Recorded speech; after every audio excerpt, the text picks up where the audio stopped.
Hi, Vichal. Thank you for coming to sit down with me tonight. I'm Penelope with the Penny Tribune, and so we'll dive right in. Um, you're a son of a working class immigrant family, a husband, you graduated from Rutgers, and as we were talking before this, huge Nintendo 64 Yeah. proponent of gaming. And you found yourself in this race because you were just fed up with government not showing up for people. Sure. So tell us a little bit about why you chose this race and why was this time right now? And then tell us about like your early life, your parents, because you say they taught you the values to lead. So what were those values and how did they lead to this moment of choosing this campaign? Yeah. Well, thank you for having me and for sitting down with me. It's wonderful to be here in person with you. I think I'll start with parents because I think that's the kind of the through line of my life. I grew up in a working class family where my parents owned a convenience store in a working class neighborhood. And that convenience store was not a business, it was a community hub. And the way that when people came to the store, because we always called it the store, when it was not the actual name of the store, but everyone referred to it as the store. They came there not just because they needed a cup of coffee or a newspaper or a sandwich. They came there to engage with their neighbors and with my parents, because my parents were there 14, 16 hours a day, 7 days a week. To the extent that when my dad was sick and I had to step in, people would walk, customers, neighbors would walk into the store and they would say, "Oh, where's your dad?" And I'm like, "Well, unfortunately, he's not here today." And you could see them just being really sad about this because they didn't get their 10 minutes that they would normally get with him. And it was such a community-driven store that my parents used to keep a composition book, like those old like Mead composition books that were black, has a black marble covers, a leather where they're bound on the side. And that book sat underneath the cash register. When I was a kid, I opened it up and it had names and numbers in it. And I said, what is this? And my dad was like, "Oh, that's the name of our customers and the numbers are the credit that we've given to them." And I was like, "Credit? Like you run a credit company?" Like it was like, "No, our neighbors, our customers sometimes need food or baby supplies or hygiene products, and we would never be in a position where we wouldn't be able to make sure that we could provide them for it." And it's like, "Oh, and people pay this back?" And they're like, "Yeah, that's not really part of the part of the conversation." And eventually I figured out once our family had financial troubles that what my parents really were building was community, because what they cared about more than anything was taking care of people. And that was the identity and value that they instilled in me from a really young age, which eventually led me to become a public defender, and really with the same ethos of we need to show up for each other and we need to show up for a community. And I got to do that professionally and in every single arena that impacts someone's life, from immigration to housing to employment to public benefits to accessing healthcare. And time again, what I saw was no matter how hard I worked with individuals, with families, with communities to help get them the services that they deserved and help stabilize their lives, you can only do so much when the policies themselves are just broken. And 20 years of seeing broken policies grinding people down led me to the point where I said, well, after having experienced this personally, having done it professionally, I think really the only fix for this is changing the policy, and where better to change this policy than in Congress. And so that's how I got here. Did you grow up with siblings? With Siblings? so I grew up with one sister, but I grew up in a household that was full of family. So we had a 2.5 bedroom house in New Jersey, and I grew up with my grandparents living there, with my aunt and uncle living with us for years at a time, with a different aunt and uncle then moving in after the previous one moved out. We had cousins galore. Like I have like 40 first cousins. So I grew up in a household that was full of cousins who I call my sisters. And so therefore I think one actual sister and probably about 10 more that I grew up with. So since the very beginning, it's just been community for you and family taking care of everyone, and That's what and I was the youngest, so luckily at that age there was no expectation that I was the caretaker, but certainly as I've grown up, that expectation has been one that I've just taken on. No one's asked me for it, but I think it has taken to my personality very well. And yeah, it's always been really about community, and community I use in kind of the most expansive way possible. Like I think everybody has very different definitions of what community looks like, and for me, there's probably a reason why I am a lot of people's emergency contact number. Not just because I'm a lawyer, like I am also a lawyer, and I can, if you get arrested, I can come navigate that. Or if you get stopped by ICE, if you have trouble getting into the country, if you're about to be evicted, sure, like give me a ring. But also because people know that I will just show up. It's just the natural tendency of what I believe in doing for people. so that's like the magic of community. And what parts of that childhood experience are still with you today? Like all of it. My parents always joke that I don't forget anything, and it's not true. I forget more than I'll ever know. But there's parts of it. They're the things that you remember that are just embedded in you. You remember the laughter and the food. So much food. My mom loved to cook, and we had always had people over. So it was 10, 12, 15, 20 people just constantly over. In fact, people would just drop by unannounced. This was, I guess maybe it was the 80s, so that was just how people did things. It wasn't even a phone call. You would just look out the front window and there would be a car there and there would be a family unloading, and my mom would be like, oh, okay, I should go make some food now. So it was always food. There was always laughter. There was like Bollywood movie sessions. But then there was also sometimes we didn't have heat, or sometimes we didn't have hot water, and the phone didn't work because financially we were always a little bit strapped as well, or that my bedroom was the patch of floor where my blanket fit in every single night. And you kind of remember the dichotomy of growing up in an environment that was really filled with joy, but then also what the challenges were. And to be clear, none of this ever left me wanting. I don't grow up with any resentment about it. In fact, I embrace it because I think it made me who I was.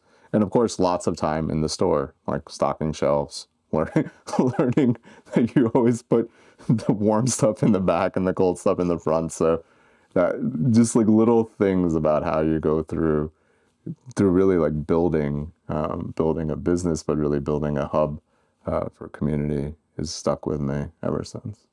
How did all of that get you through, like, just like developing who you are, your career, and because I mean, you've been a public defender. Yeah. You fought against eviction, which is huge right now. And now Mamdani in New York is having these progressive housing policies.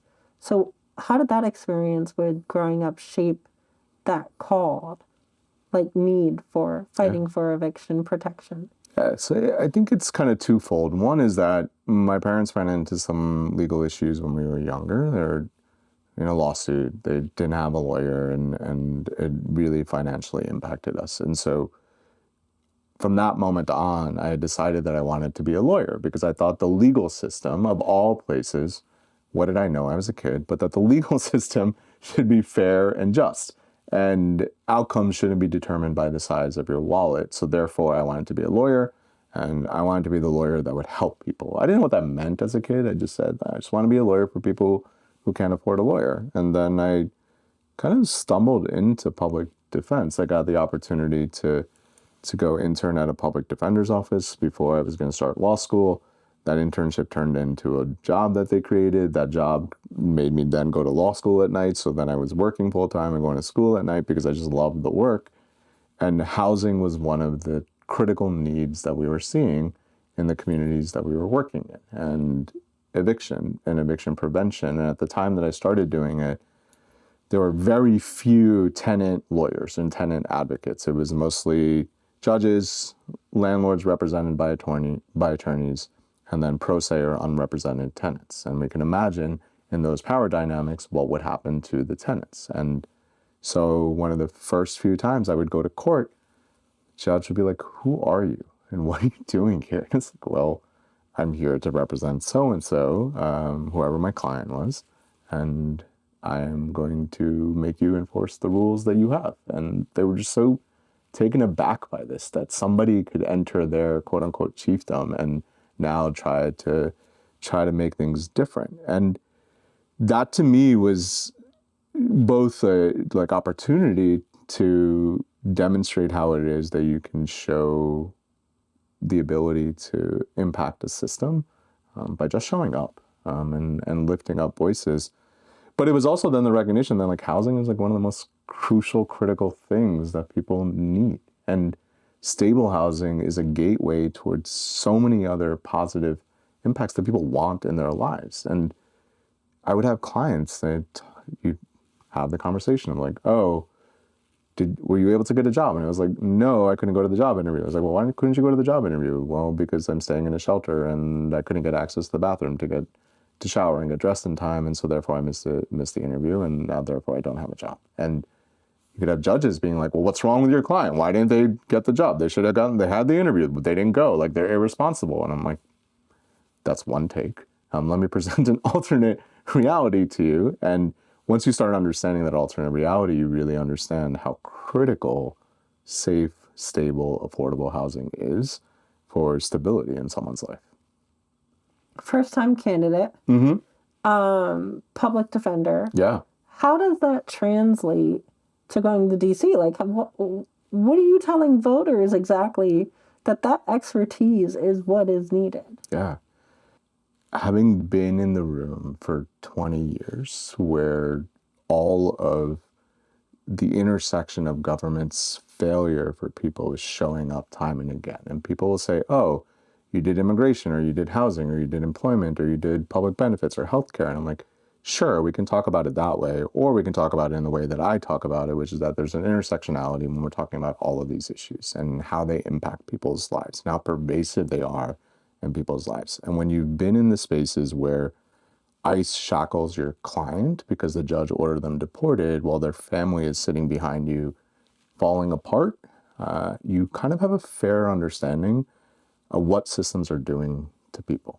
Having been on the front lines of this for professionally for 20 years and personally for years before that, it gives you a very strong understanding of how much our government fails people right now. And we talk about this from a perspective of, oh, this administration is tearing apart our institutions and violating the norms of the rules of law, and we can't get anything done. And yes, but can we also be honest for a second? It's not like government has been working great for people for a while. This is not a new concept. And in fact, maybe we should recognize that if this administration was so able to so easily tear down these longstanding institutions, maybe they weren't built very well in the first place. And I think that knowledge and that experience and having that firsthand, not from talking points, not from giving speeches, but from being in the fight every single day, is a different experience than what a lot of politicians come into this space with. And I think that is unique and tangible and something that people relate to very, very easily. Like I say public defender. Most of the time when I say that in the community, people immediately resonate with it because they know what that means. They know that's someone that's going to advocate for you, that's going to fight for you, that's there to support every single person. I'm also a lawyer, so I have a fair understanding of like how laws work. And so like there's that aspect of it as well. But it is much more about the advocacy piece. And I think the one other thing that is unique, well, one of many things, but one other thing that is unique about me is that the last few years, in the work that I did in New York, we built out these models of community defense and holistic defense, and they're really successful for bringing real results and impacts to community members. I spent the last 3 years kind of traveling the country and bringing it to jurisdictions all over the place. And so I worked in places like Kansas and West Virginia and Missouri, in Texas, Florida, Cali, Illinois, and conservative jurisdictions, rural jurisdictions, places that don't look like New York. And we were able to effectively build the same models that we had built in New York in those jurisdictions, not because we used the same language. In New York, when we needed resources, I'd advocate for the human element, the client story, right? That everyone gets taught. Tell the client story. Tell how much the individual is negatively impacted by these systems, and you'll get empathy, and therefore you'll get resources. That doesn't work everywhere. That is not how everybody is wired. People think about different things, and what we found were there are different ways to message what it is that we're trying to drive. Sometimes you have to talk about budgets. So it's not nearly as interesting to talk about. Sometimes you have to talk about ROI, and sometimes you have to talk about efficiency of service delivery. So you have to learn different tools in order to get the same impact, which we ultimately did. And I was testifying in front of a Missouri state legislature where the head of the commission sits down, slams her water bottle on the table, and the water bottle has this huge MAGA sticker on it. And I'm like, oh no, this environment is not one that is going to work well for me. I'm this brown lawyer coming in from New York, and they're going to be like, who does he think he is to tell us what to do? I can talk to her about how impactful this model can be, how efficient it is, how innovative it is, and they funded it. And we had dinner later, and that was how the conversation went. And at no point did I have to change what my values are. At no point did I have to bend when it comes to that. I just had different tools of persuasion, and I think that is what we need in DC. DC is not an environment in which you get to legislate with your friends or with people that are mostly on the same side as you. Like, that's New York dynamics. New York is an incredibly democratic city, whether it's moderate or progressive or somewhere in the middle. And that's where we are. That's not what we're walking into in DC. And then we're at a moment in time where we need to figure out how to make government work for people. That skill set, I think, will lend itself really well. So I had a random thought. Yeah. Fun question. I learned what a chopped cheese was. Yeah. In my research. So how do you order your chopped cheese? I just ordered chopped cheese. That's it. That's it? There's no like special way or like... I don't need to, because I don't get them very often. I used to when I was certainly when I was younger, but as I'm older, I've changed some of my dieting Okay. But yes, I was just gonna chop cheese, and then that was it. Because also in New York, there's a bodega every few blocks, and everybody has their favorite. And there was one by work that I would go to all the time, and there was one by home that I would go to all the time. They know who you are. They know what your order is, and you don't really have to say much when you walk in. Awesome. So activism has been huge for you in your life. Yeah. How has that shaped you to be prepared for DC?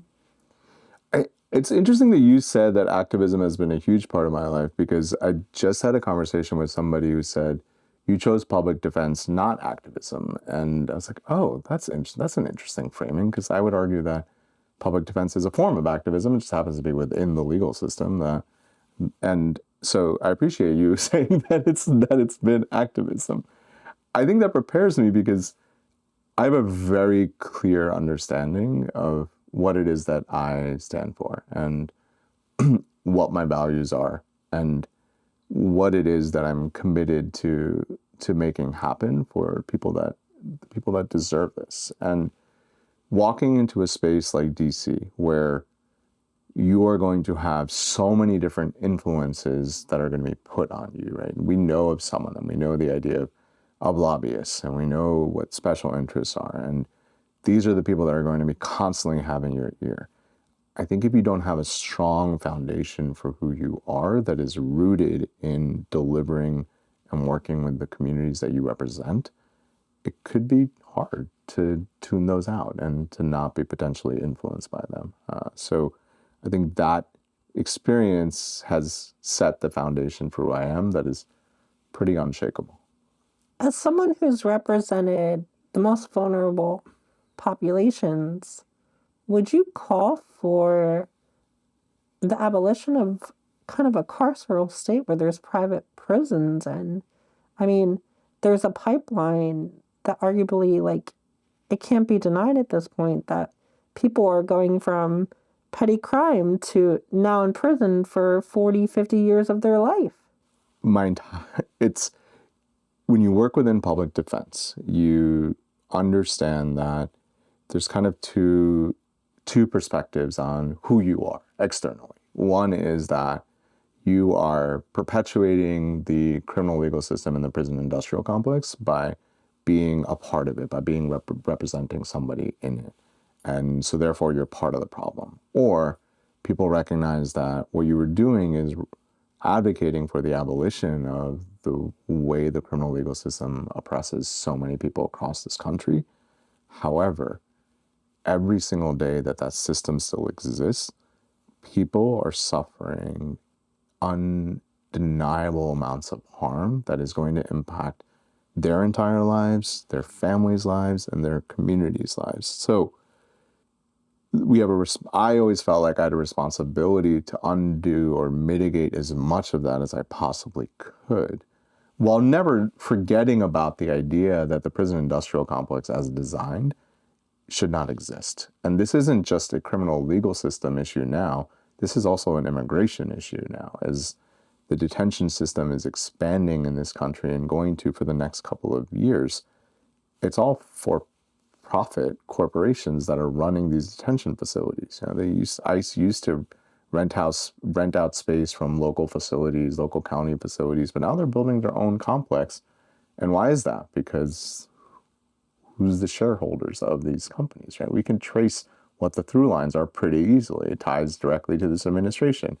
Pass a law, throw a bunch of governmental money at it, give those contracts to our buddies, right? And that is exactly what's happening. So why anything short of an abolition of this system, to me, is not something that I can advocate for. With your experience fighting for the most vulnerable populations, how do you take that and fight against a whole political machine in DC to give that protection to those people? Yeah.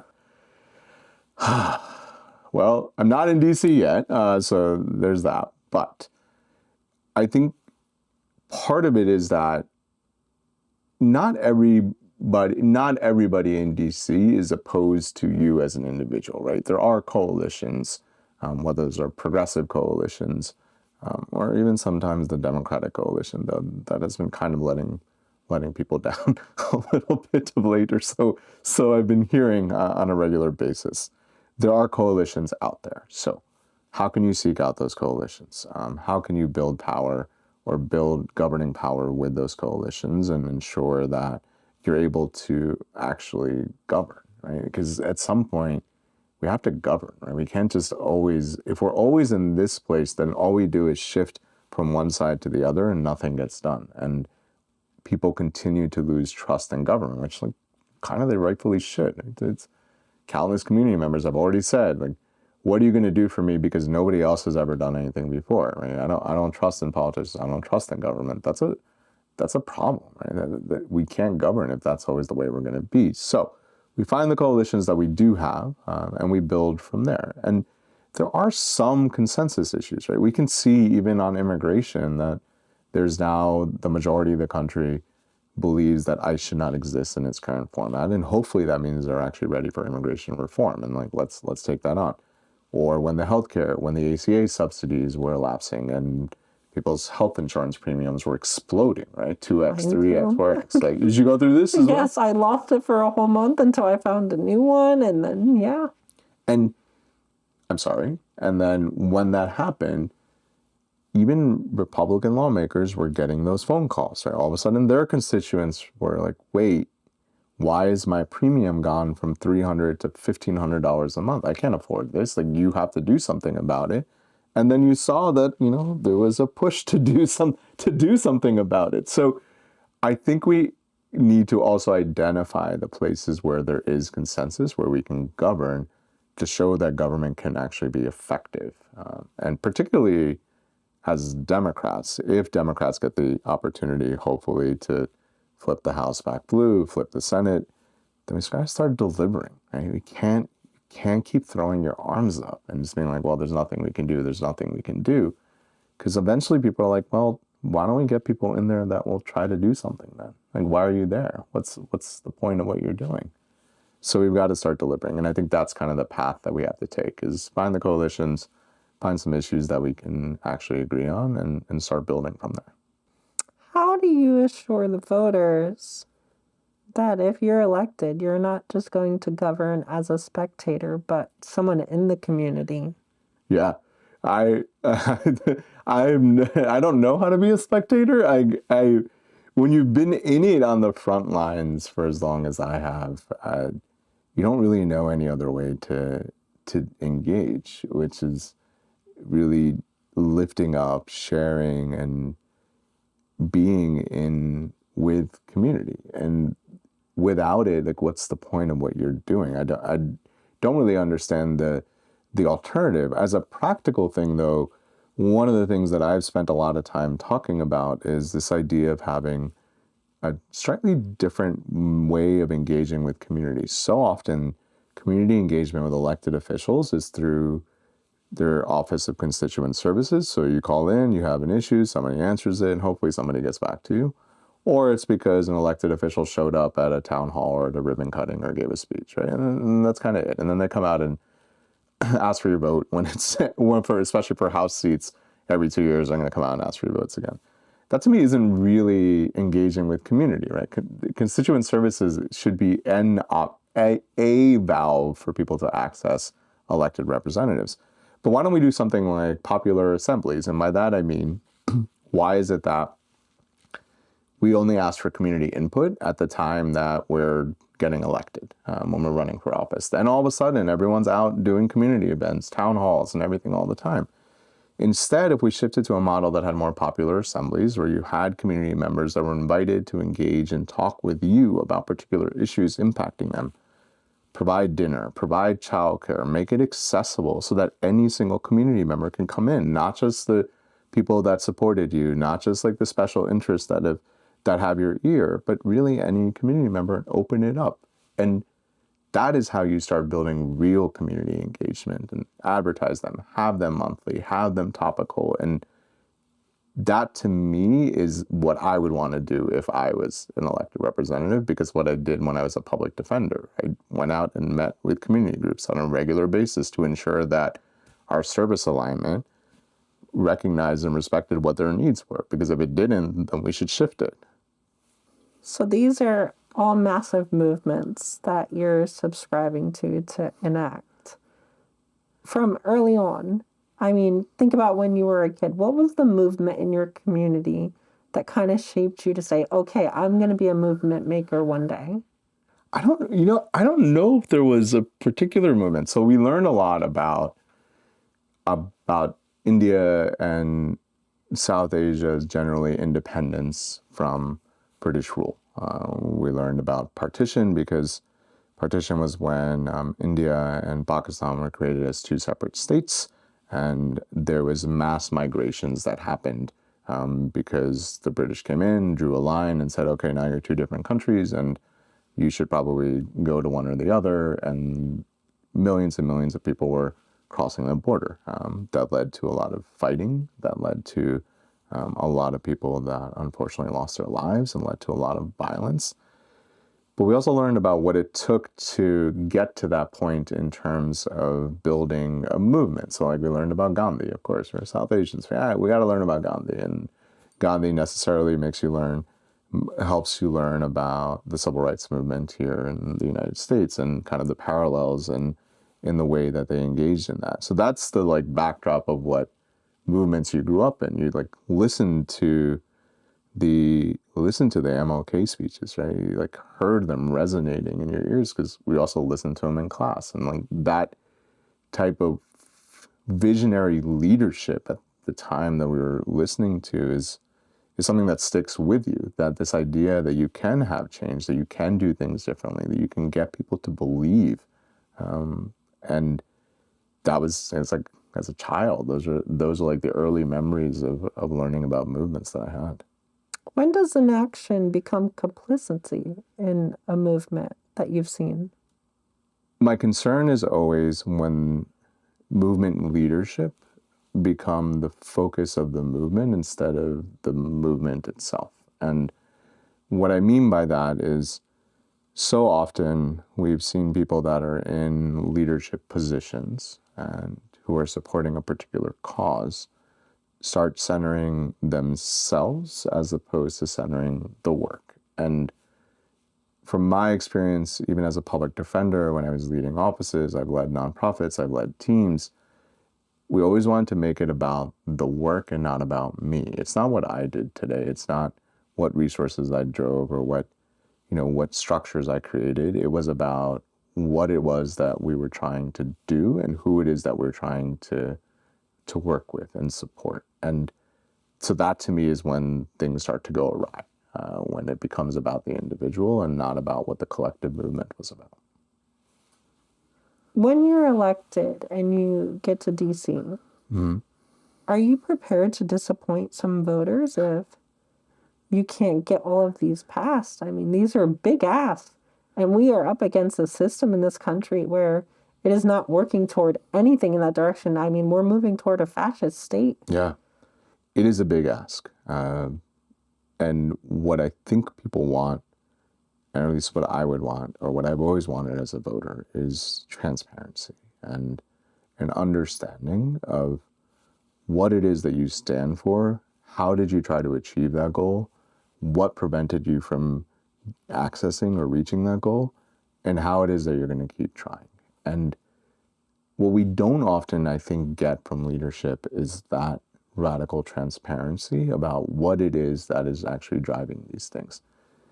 So you have to at least demonstrate that to show people what it is that you're up against and what it is that you're trying. And I think a lot of that comes from how you engage with community and how well they know you and your values, and for them to be able to understand what it is that you are trying or not trying. Because there's some elected leaders we have who, have been in power for a while, but also have shared that that these things are a struggle, right? But that doesn't change people's belief in them, because they believe in that person and they believe in that person and they believe that person is being transparent and honest with them about what's happening. So will people be disappointed?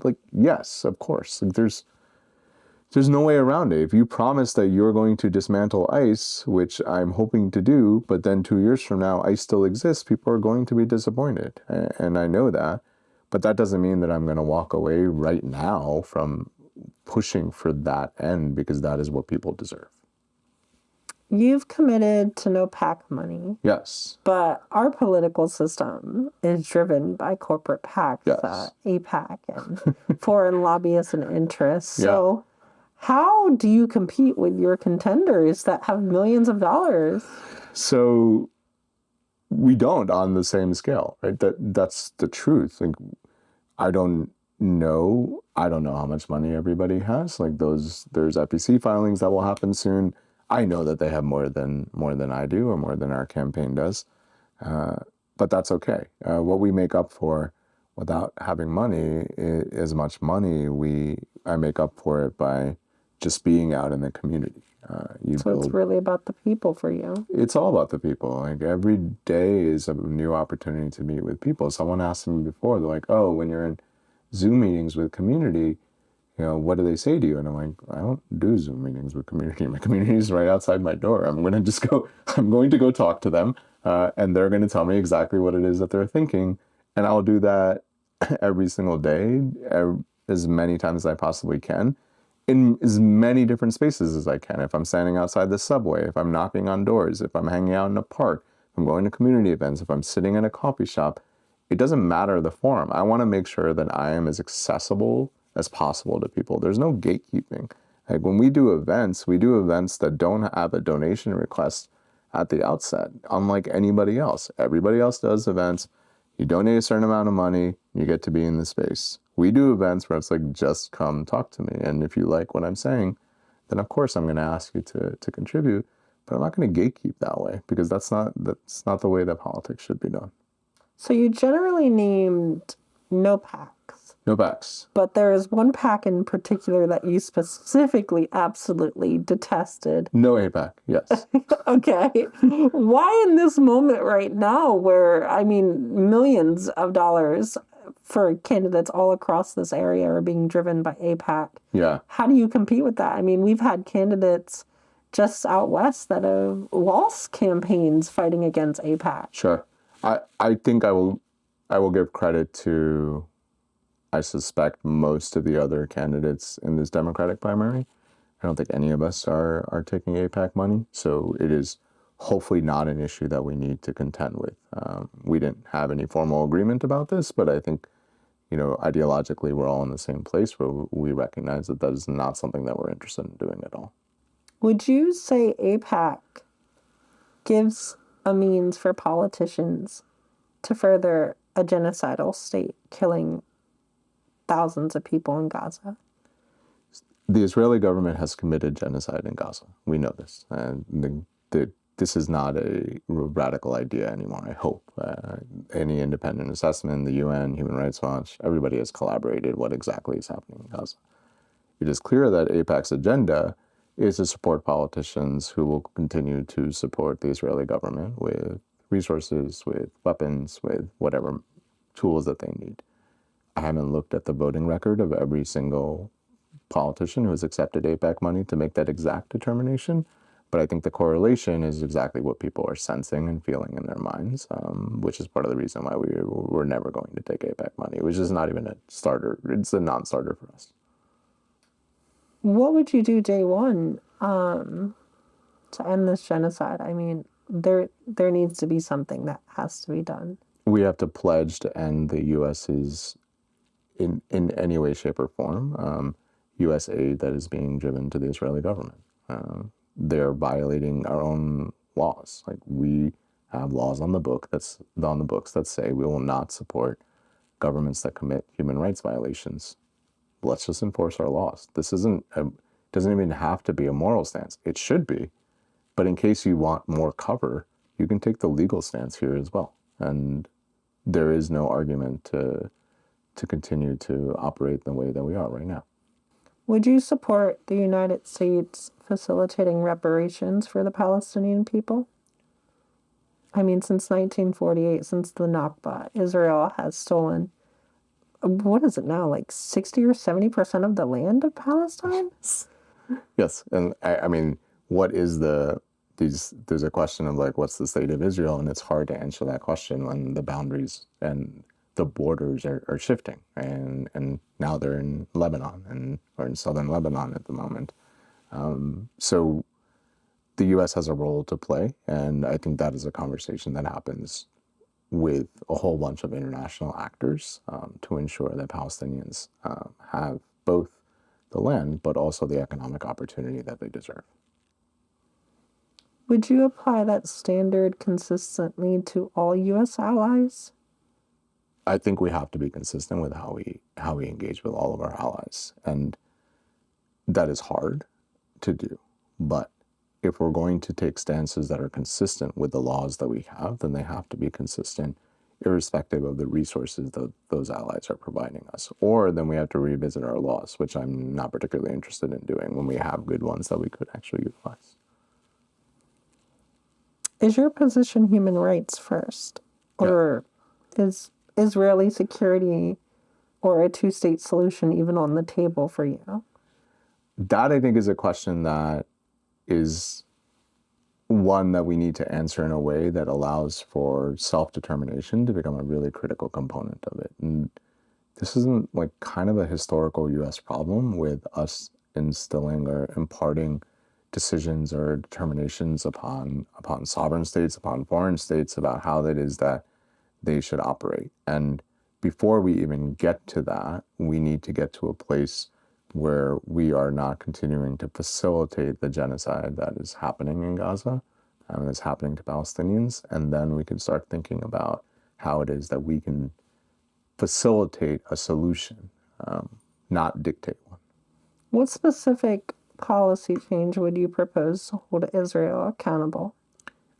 I think when we take away resources when it comes to military support, it'll make a big difference in how the Israeli government acts. Somebody said this to me, and I'm not going to take credit for it, and nor say that this is necessarily the way I view it. But they put it to me in a way where it's like, it's kind of like big brother, little brother. When big brothers and little brother are on the playground together, and little brother does kind of whatever they want, and then big brother, because they know big brother is there, and big brother is there to protect them. But what happens when big brother leaves the playground? All of a sudden, little brother's behavior starts changing.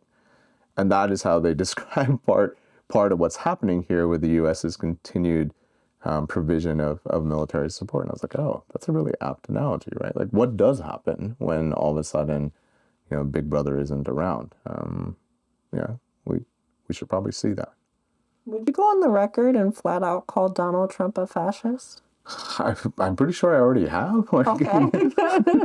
yeah, Just making sure. Yeah, like it's interesting because as a public defender, what you don't do is shine light on yourself, right? You want to lift up and support the communities you do, so you don't go out like giving speeches or making public statements that can negatively impact your clients. So if I haven't, but yes, Donald Trump is a fascist, yeah. Would you flat out just acknowledge that ICE is a Gestapo police force for Donald Trump?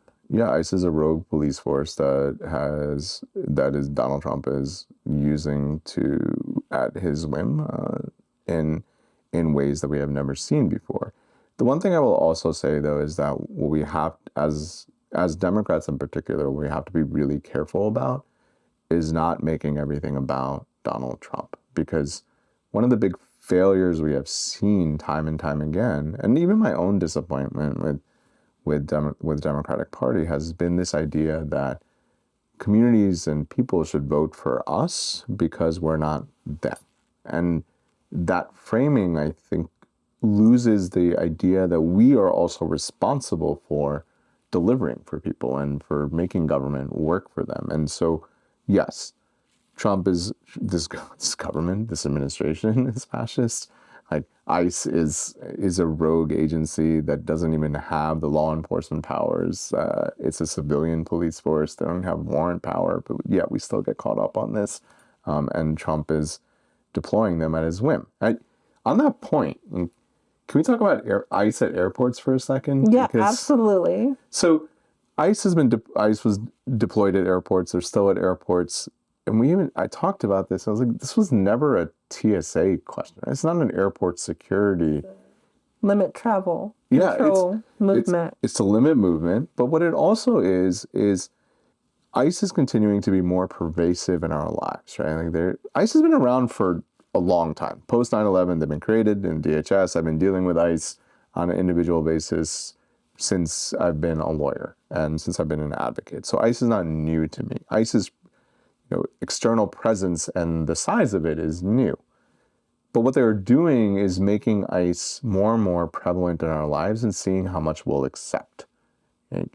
Because you don't just all of a sudden instill a police force that can walk around the country without having seen how you test it out in different places. So we had ICE in communities, we got ICE at airports, they're doing surveillance checks. They're not even doing security checks, like, because those are still TSA responsibilities.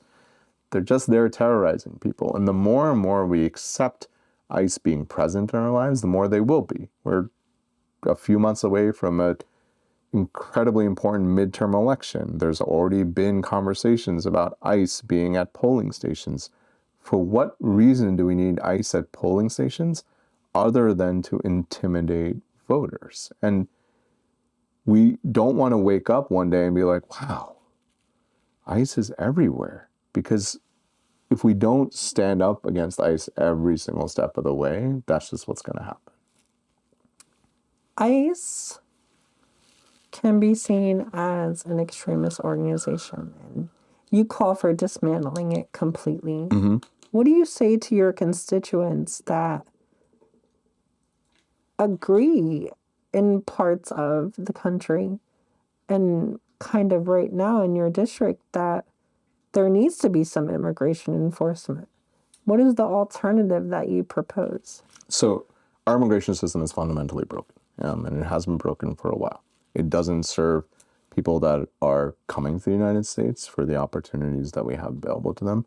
It doesn't serve the businesses that rely on immigrant labor, and it doesn't serve the communities that are really the bedrock of our immigrants. And so until we reform the entire immigration system, how can we talk about enforcement? Like, what does enforcement look like when the entire system is broken itself, when we don't have any support put into place for people that are quote unquote lawfully here and being able to access affirmative immigration benefits. They wait years and years in backlogs in order to get them. Sometimes they can't get employment authorization while those things are happening. There are families that are waiting decades to be reunited. And we have to start from, and there are countless people that have been in this country, that have paid their taxes, that have quote unquote contributed to society, as some conservatives like to talk about.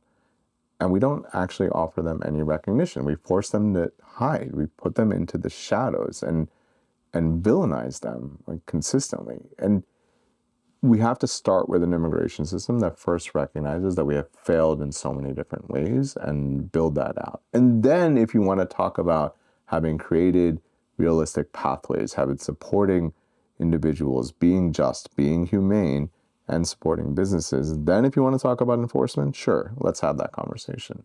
But right now, we don't have a system that works at all, and that's where we should be focusing. As a public defender, dismantling the carceral state means a huge change in policing in America. Sure. What do you say to the people that feel these systems are required to feel safe in their communities? Yeah. On a federal level, like your impact on state policing is going to, and local policing is going to be very different. And so what Congress can do for like local police forces is mostly resources. We're not dictating what those look like. I grew up in a place where like I knew the police officers in my town because they lived in the community that I was in. I've talked to a lot of law enforcement officials, and what we need is a system that recognizes that not all the reasons why police are called out are reasons why police should be there. Like if people need support with mental health services or treatment services, or if we're talking about incredibly minor offenses, there's like community policing models which don't involve law enforcement, right? It involves different types of first responders and different types of personnel that we can engage.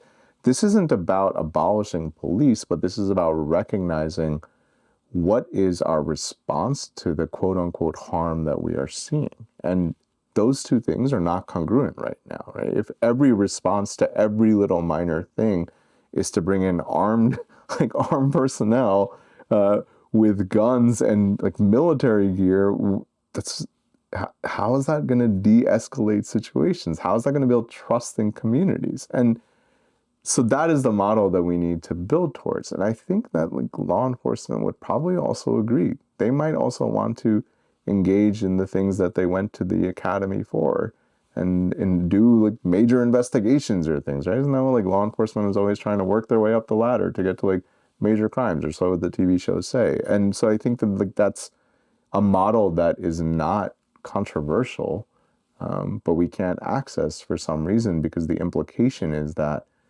we're going to lose safety if we move to this model, when statistically it's just not true, right? Statistically, we know that if people have access to stable housing or stable employment, they're 80%, 70% less likely to have interaction with the criminal legal system. So why isn't it that we're not service focused? So you advocate stronger labor protections, higher pay, and better benefits. What do you say to the businesses that threaten to cut jobs and automate faster to counter the cost of that? If businesses want to cut jobs and automate faster, they're going to do it anyway. This is the reality of how corporations work. Corporations are there to serve their own profits and their own shareholders. And so a threat that is if you raise wages, we will reduce labor is probably one that they're going to do anyways. And I don't think that is a reason, the fear that the big bad corporation will cut back jobs is a reason why we shouldn't protect workers. In fact, it's probably the opposite of that, is the reason why we need stronger protections for unions and to make it easier to organize and unionize, because unions are been critical to the advancement of workers throughout our history. And so we need to support unions, and we need to have wages that are actually tied to cost of living. It is inexcusable when we look at how low wages are versus how high costs are around the country. And this isn't this is not a new issue. Like the federal minimum wage hasn't moved in how long? And certainly New York has a push going on to raise the minimum wage, and our minimum wage is higher than it is in lots of places across the country. But when you're going to be in DC and you have the opportunity to legislate on behalf of your constituents, but also individuals across the country, we've got to take that opportunity and not be afraid of corporate backlash on this. Do you think large corporations and small mom and pop shops should be governed differently with these changes that you propose? I want to make sure that any policy and legislation that we put into place doesn't strip away the small businesses, the small entrepreneurs that to me are like the fabric of our communities. What I love so much about New York is that there is so much individual, independent entrepreneurship that you see in businesses, and whether those businesses are food establishments or whether they're bars or whether they're flower shops or whether they're community spaces. And that is what drives community. If a community is just filled with multinational corporation chains, that's not community. That's not the feel. Local businesses, small mom and pop shops, hire locally, they invest locally, and they're critical to our communities. So if they're going to be negatively impacted by policies that prevent them from being able to stay in business, then we need to ensure that our policies make sense for all types of businesses. And if that means we need to provide extra subsidies for them or support for them, then we should look towards that, because we can't just have this capitalism system or capitalist system that only rewards the biggest corporations. Like, we want the small businesses in our neighborhoods. Otherwise, our neighborhoods start to lose their own identity. So you call for Medicare for all. What do you say to the private health insurance industry? Are they eliminated, or is there an option for people to have private health insurance? Even in the proposed plan that has been put forth for Medicare for all, it is a stepwise system. And it's not like tomorrow it's just Medicare for all and that's it. And how it is that Medicare for all and private healthcare interact is something that will evolve over the course of kind of stepping into this Medicare for all system. Let's also be brutally honest, like, we're probably not getting Medicare for all under this administration, and it is likely something that will take much more time before we get to. So we're not even at the place yet where we I think need to have that conversation. And also assuaging like the concerns of private health insurance companies, not my priority. Getting members of both the electorate and the people in NY-07 and the millions of people across the country access to healthcare, that's my priority. What do you say to the people that Medicare for all higher taxes? I mean, you went on to say you don't want to raise taxes. So where do you find the funding to do this? So I've actually never said I don't want to raise taxes. I do think there are taxes that need to be raised. Who those taxes are raised on is the question, right? And certainly in New York, there's a very large movement, and across the country to a degree, about taxing the rich. And what does that look like? And being able to tax billionaires, like, who needs that much money? And in fact, how is that money earned, right? We should probably look at any billionaire is probably utilizing some system, some labor system that has exploited workers. And we need to level that playing field, and we need to tax ultra billionaires. We also need to go back to having a corporate tax rate that makes sense. The legislation passed in 2017, when Donald Trump was first president, reduced the corporate tax rate by 14%. That's going to cost us over $1 trillion. Think about what $1 trillion could mean towards funding programs. It means getting access to free healthcare. It means some level of childcare. It means building affordable housing. there is money that is out there that we could have had, but for choices that this administration in their previous incarnation made that have prevented us from doing it. So the money is out there. The question is just, how is it that we're going to pass the legislation that ensures that we invest it back into the people that deserve it? What do you say to the people for the current housing crisis that we should build more when there's currently millions of vacant homes all across the country? Yeah. Well, who's owning those millions of vacant homes is a big question, because private equity and quote unquote Wall Street have moved into owning housing. And we're not just talking about individual homes, we're talking about blocks, neighborhoods, and the amount of housing that they have taken up and driven up costs for is what's causing the vacancies across the country. This is not the case in New York 7. New York 7 is not suffering from a vacancy crisis. New York 7, Brooklyn and Queens are suffering from a lack of affordable housing, both in terms of how much affordable housing we have, but also what the cost of affordable housing is. We have federal programs designed to support individuals to access subsidized housing. It's called Section 8. It exists. It's existed in communities across the country. I've worked across the country. Everywhere else, you can access Section 8. You can at least put in an application and wait a little bit of time, and hopefully you can get it. In New York, in 20 years, the wait list, we're not even talking about actually putting in an application, the wait list to get on Section 8 has been open once for a couple of months. And why is it that we can't drive more resources to a program like that that exists already? We can. And that'll help people access more affordable housing, let alone talking about building and reinvesting federal dollars towards local communities to build affordable housing. You say AI should benefit the workers. Yeah. But we are now seeing trends of entire companies just remove entire teams, replacing them with AI. Yeah. So what protections are you proposing to make sure AI works for the people and not as opposed as a replacement for them? Yeah.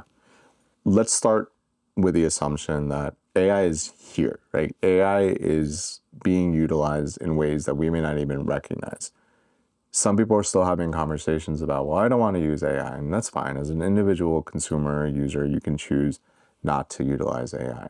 But the reality is the corporations that we're dealing with have implemented AI into most everything that you see. In fact, making hiring decisions, making decisions about who gets insured, making decisions about who gets employed, who gets access to housing, lending decisions, all of these are now being infiltrated by AI. So we need a real federal AI agency, not an agency that is embedded within existing structures, but a new agency that is designed, focused solely on the implementation and utilization of AI by corporations to create guardrails on what it looks like so that it's not being used in discriminatory ways. So it's not always being used to displace workers. And when it is, what is the corporate responsibility and federal government responsibility when those happen? So we create guardrails for the utilization of AI.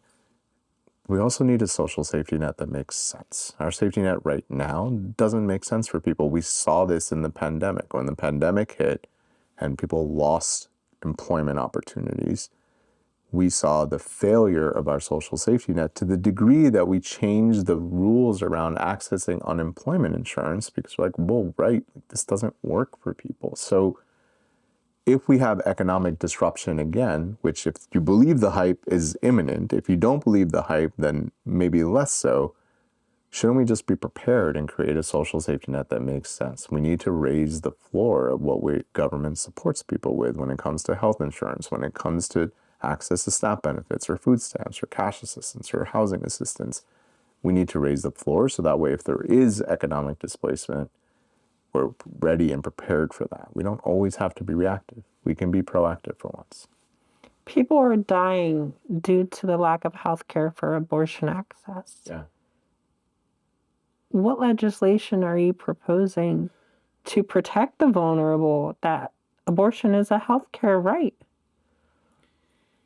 For decades, we heard about Roe v. Wade. Roe v. Wade. We had to protect this. What we didn't do, though, was actually legislate. And we make assumptions that because we have a Supreme Court decision on the books, that right will always be protected.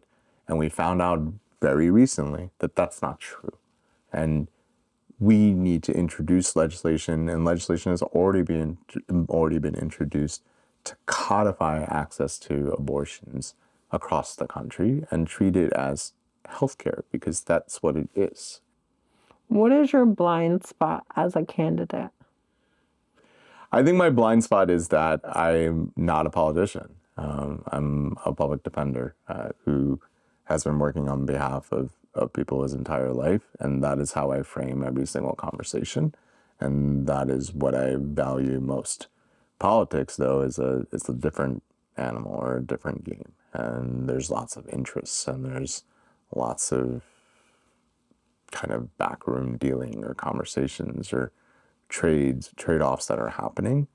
So my blind spot is probably that I don't engage in that, and it's a campaign that we're going to continue to operate this way. All right, we are going to go into a lightning round. Okay. You have 15 seconds to answer All right. each question, and then from there we're going to wrap up. Okay. So first question, corporate PAC money, corrupting force or overstated issue? Corrupting force. Okay. APAC, policy disagreement or structural influence problem? Structural influence problem. Medicare for all, first year fight or long game aspiration? Long game aspiration under this administration. ICE, abolish, replace, or rebuild? Abolished. Israel aid, unconditional, conditioned, or suspended? Suspended. We have rules. We have laws. This is not a moral decision. This is rooted in the law that exists already. It is also a moral decision, but for those people that need cover, there are laws that they can utilize. AI, regulate or abolish? Regulate. It's too late to abolish a system that every single company is already utilizing, and we need to figure out a way that we can actually make it benefit people. Big tech, monopoly problem or governing problem? Both. Monopoly, big tech has gotten too big, has too much access to everything and too much influence, and it's a governing problem because we've allowed it to. Democratic Party, too cautious or too captured by the status quo? Neither. I think the Democratic Party is a very big tent and is an ineffective messenger. What's the most overrated political word? Progressive, moderate, electable, or pragmatic? Oh, electable? And two more questions. Sure. What is the fight that you're making for voters to say, I'm choosing you? I mean, I'm choosing them because I've chosen them my entire career. I have chosen individuals and working class, everyday people that are ground down by the systems around them. And they deserve someone that knows what that means and has fought for them for over 20 years. And if you could make one final argument that solidifies everything we've talked about and the things we haven't talked about, what are you going to say to the voters that are still unsure? When your back is against the wall and when you want someone in your corner and you want to trust in someone that can deliver, I think you know where that trust can be laid. I want to thank you so much for sitting down with me. Of course. Thank you for having me. Can't wait to see what your campaign does. Thank you. Hopefully we do this again. Yeah. And yeah, for everyone watching, this is On the Record with Penny Tribune. And get out and vote. Elections are coming up. There's change that's needed, and we're up against a fascist state. And I think we need to do something now. We do. May I add, we need to do something now, but that can't be the only call to action. The call to action needs to be, we need to do something now, but we can also make government work for people. And if you believe that that is possible, or if you're willing to suspend disbelief for a moment to give us a chance, then let's try to do that. Thank you so much. We'll do a little fist bump because I don't shake hands. All right. Let's go. Let's do this. Let's do this. What to hear, they tell you what to see. That kind of sound like bitch made type of energy to me. Where were y'all for that? And where was them for this?